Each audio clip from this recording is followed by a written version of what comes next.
Hello বন্ধুরা, শুভ সকাল সবাইকে। পিয়ার ব্লগসে তোমাদের সবাইকে অনেক অনেক স্বাগত। কালকে আমাদের এখানে সারা রাত খুব বৃষ্টি হয়েছে আর সাথে জোরে জোরে বিদ্যুৎ চমকাচ্ছিল।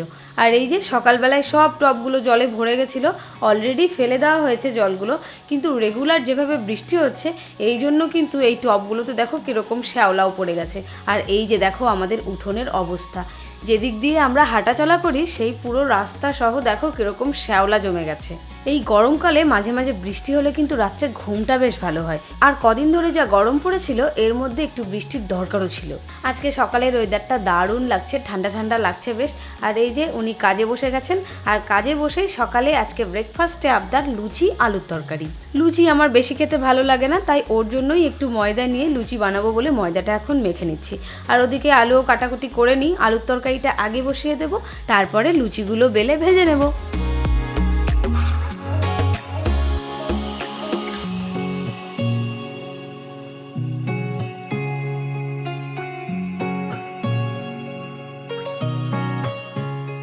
আর এই যে আমার এদিকে কাটাকুটিও শেষ, আর কীরকম ম্যাজিক করে চলে আসলো টেবিলে লুচি আর আলুর তরকারি।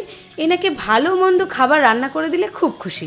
সকালে এই দিয়েই আমরা আজকে ব্রেকফাস্টটা সারলাম, লুচি আর আলুর তরকারি। লুচি আমি একটা দুটো খাবো, তাছাড়া বেশি আর খেতে পারবো না। তারপরেই আবার আমাকে দুপুরের রান্নাবান্নার জন্য সব কিছু রেডি করে নিতে হবে।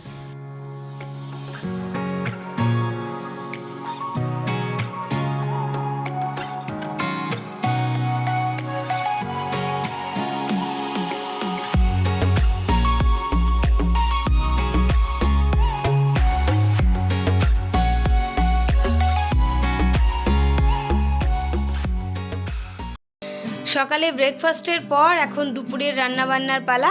আর এই যে দেখো পাশের বাড়ি থেকে পাট শাক তুলে এনেছি বলতে কিনে এনেছি। এই যে পাট শাকের ঝোল শাক করবো দুপুরে, আর ডিমের তরকারি। তো এখন সেই জন্য এগুলোই বাছাবাছি করে নিচ্ছি। আর আজকে গোটা গোটা ডিমের ঝোল করব না, আজকে করব ডিম ঝুড়ো ঝুড়ো করে আলু সেদ্ধ করে ঝোল। তো এই ঝোলটা খেতে আমরা দুজনেই খুব পছন্দ করি। তো আজকে এই ঝোল শাক করব, পাট শাকের ঝোল শাক, আর এই ঝুড়ো ঝুড়ো করে ডিমের ঝোল রান্না করব আজকে। কিছুক্ষণ আগেই কারেন্ট চলে গেল, আর সকাল থেকেই মেঘ মেঘ করে আছে। আবার জানি না কখন বৃষ্টি চলে আসবে। তবুও আমি কটা আজকে কাপড় ভিজিয়ে দিয়েছি, জানি না কি হবে। বারান্দাতেই মেলে দিতে হবে যদি বৃষ্টি আসে। আর এই যে কর্তাবাবু এখানে বসে বসে গিটার বাজাচ্ছে। কারেন্ট থাকলে কাজ করতো, এখন বসে আছে, কি করবে? কাজ না থাকলেও ওকে বসে বসে কিছু একটা করতেই হবে। ও বসে থাকা একদম পছন্দ করে না।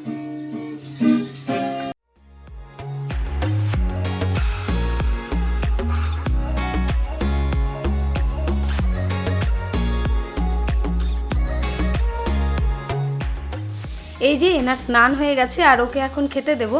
আর ও আমাকে দেখে হাসছে কেন বলো তো? এই যে এই কারণের জন্য, আজকে আমি মুখে ফেস প্যাক লাগিয়েছি, এই জন্য ও আমাকে দেখে হাসছে। কোনো ব্যাপার না, রেগুলার যখন আমি সারাদিন কি করছি, কোথায় যাচ্ছি, সব কিছু তোমাদের সাথে শেয়ার করছি, তাহলে এটাই বা করলে কি, তাই না? আর এই ফেস প্যাকটা কিন্তু আমি ওনাকেও লাগিয়ে দিয়েছিলাম, ও স্নান করে চলে এসেছে, তাই ওকে দেখানো হলো না। আর আমার তো স্নান হয়নি, আমি স্নান সেরে তারপরে খাওয়া দাওয়া করবো। আজকে ও একা একাই খেয়ে নিক। আর এই যে এখানে আমি ডিমের তরকারি রান্না করেছি, আর ডিমের তরকারিটা আজকে দারুণ হয়েছিল।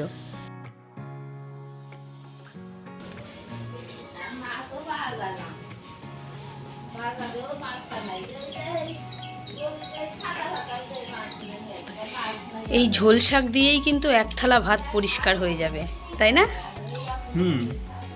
আমি তো ঝোল শাক দিয়েই ভাত খাবো, তরকারি নেব একটু নামমাত্র। আমার তো ঝোল শাক আজকে একাই বসে গেছে খেতে, আমি আর বসলাম না। এর থেকে বড় বোতল ছিল না? হ্যাঁ হ্যাঁ আছে, এর থেকেও বড় বোতল আছে, দাঁড়াও গ্লাস দিচ্ছি। দুপুরবেলা আজকে একদম মনটা খারাপ হয়ে গেল, আজকে একটা অকাম করে ফেলেছি। কিছুদিন আগেই আমার ফোনটা সেরে এনেছিলাম, আর এই যে দেখো আজকে আমি আবার ফোনটা ভেঙে ফেলেছি।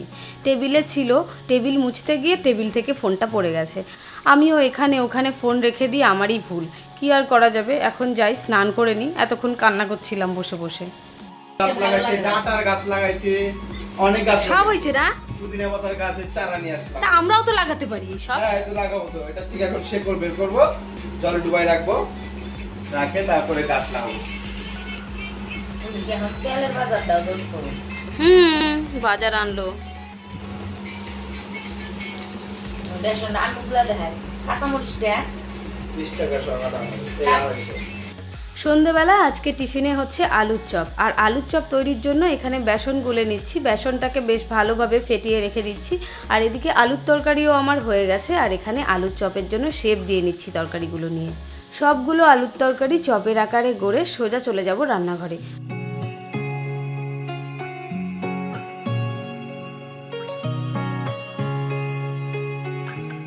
এই যে আমার এখানে সব চপগুলো তৈরি করা কমপ্লিট আর ফ্রাই করাও। আর এবারে সবার প্রথমে আমার কর্তাকে এগুলোকে টেস্ট করানোর পালা।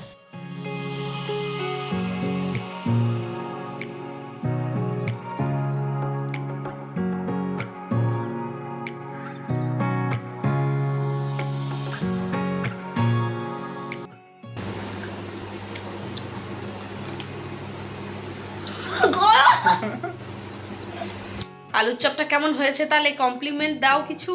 প্লেট ফাঁকা। আজকে সত্যি দারুণ হয়েছে আলুর চপ, আর আলুর চপের তরকারিটা এত ভালো হয়েছে না, ওই জন্যই চপটা এত ভালো লাগছিল। আলুর চপ খাওয়া দাওয়া শেষ, আবার আমাকে এখন রাতের রান্না করতে হবে। আর রাতের রান্নার জন্য এখন বাড়িতে এনেছে মাংস। এত ঝামেলা করে ইনি, এত ঝামেলা করে, রাতের বেলায় এখন মাংস এনেছে। কি দরকার, দিনে ডিমের ঝোল আছেই। বললাম যে আজকে এটা দিয়েই খাওয়া দাওয়াটা সারি, কালকে আনলে কালকে হয়ে যেত। ও রাত্রে আবার মাংস এনেছে। এখন আবার এই যে গরমে অস্থির হয়ে গেছি আমি ঘেমে রান্নাঘরে গিয়ে। এবার রান্নাটা ওকে দিয়েই করাবো, নো টেনশন। আমিই করব রান্না। হ্যাঁ আপনিই করুন। এখন যাই, মাংসের জন্য পেঁয়াজ রসুন যা লাগবে সব কাটাকুটি করে নিই, তারপরে আবার মশলাও বেটে দিতে হবে আমাকে। উনি খালি খুন্তি নাড়বেন আর কি গ্যাসের পাড়ে বসে। তো যাই এখন করে নিই সব। এখন বাজে রাত 9টা। তো আমাদের রান্না বান্না করে খাওয়া দাওয়া সারতে সারতে ঠিক 10টা সাড়ে 10টা বেজে যাবে। সো বন্ধুরা, আজকের ভিডিওটা এখানেই শেষ করছি। দেখা হচ্ছে নতুন আরেকটি ভিডিওর সঙ্গে। ততক্ষণ তোমরা সবাই খুব ভালো থেকো।